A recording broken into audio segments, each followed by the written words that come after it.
Good evening everyone. So ngayon nandito ako ngayon sa Marikina Fountain. Ito yung aking magiging starting point. AMI 3 na ako.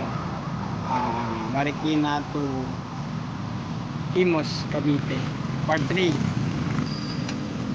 Tatakbuhin natin. Nagsisimula tayo ngayon itong oras. 12 midnight. Alis tayo ito ng 12 midnight. Tingnan natin kung anong oras na makakaroon. Siguro I expectation ko ay nasa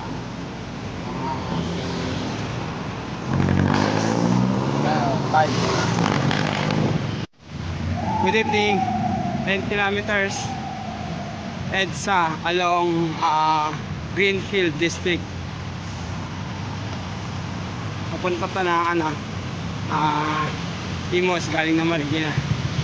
Kaya ito ay MI3 kasi pangatlong beses ko na itong gagawin.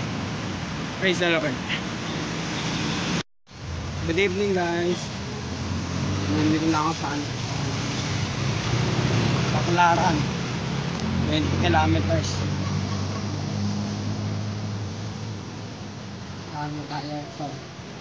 Ito ay MI3, Marikina pa Imus. Part.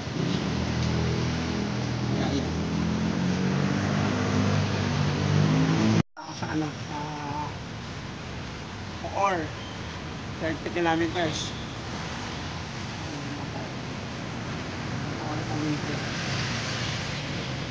MI3, Marikina pa Imus. Part 3. Thank you Lord, pagod na lang.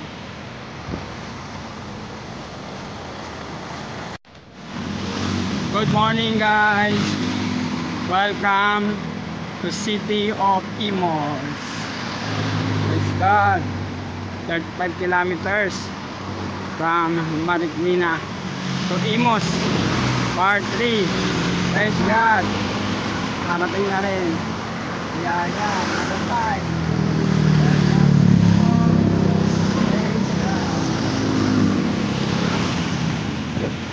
Finish line AATF ang Marikina to Imus. Part 3. Sa Lord, nagong patay 45 kilometers.